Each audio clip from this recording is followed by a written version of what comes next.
Okay, so I hope you guys can hear me as I am driving, but as I'm driving, I'm also thinking at the same time. So as of recently, I'll be honest, I went a significant amount of time without picking up my Bible. Didn't touch it, didn't go anywhere near it for at least a month-ish until last night when I made that other video. And I realized just how depleted I've been, me feeling like something was wrong, something wasn't right with me, and then realizing that everything started setting back right, falling back into place once I picked my Bible up. So as I was sitting here feeling like it's time for me to kind of renew my walk and renew my journey, I was wondering where I wanted to start. And as I'm reflecting on it, I start thinking, well, if we are called to be like Christ, or Mashiach, however you refer to him. Personally, I prefer Mashiach, but Christ is more identifiable. If we are called to be like Christ, and Christ is our standard of behavior, and we are also told to be perfect like your Father in heaven is perfect, then that should be where I start, being as Christ is the blueprint. So I'm starting back in Matthew, and I really want to study, the way he walked, the way he handled situations, how he handled conflict, how he communicated, how he navigated situations, and tried to make that as applicable to my life as I can as a woman. Because I find that it is very easy to be quote-unquote Christ-like when everything is going well.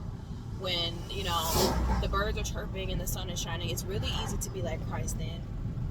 But as a woman specifically, it gets real sticky when your emotions get involved and you allow the enemy to kind of play with your head and have you second guessing yourself and having your emotions in 50 different places at once. It gets real sticky and difficult to be like Christ in moments like those. And I think that is truly when you are showing whether or not you are striving to be and carry yourself as Christ would. When it's tough, when you are angry or you're upset or you're hurt, is he coming out in your speech? Is he coming out in your conduct?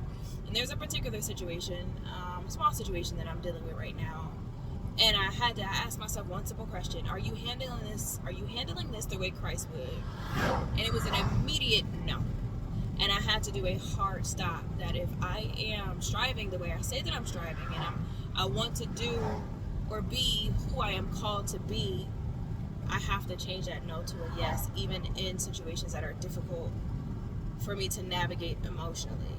I was not moving like Christ. I did not handle the situation the way Christ would, and that involved me to course correct, which is good, because I feel like if I am being convicted and I can acknowledge, whoa, no, we out of the spirit, we have to make some adjustments here, that I'm still on the right track, because I still have that, my spirit is still at least present enough to be like, no, we have to change the way we're doing this. This isn't right. This isn't how the Most High would want it, and this is not you being Christ-like. This is not you being a believer and a follower of the way.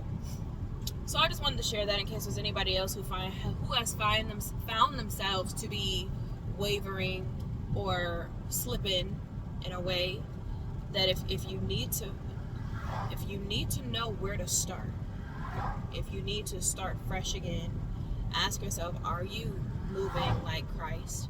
And if not, how about we go back to the guidebook that shows us how to do that? Because I think that's the most beautiful thing about scripture. And with us, it really makes no sense, because we have the answers, and sometimes we just avoid it, maybe out of our own conviction or shame. We'll avoid the manual that was given to us on how to move and handle situations.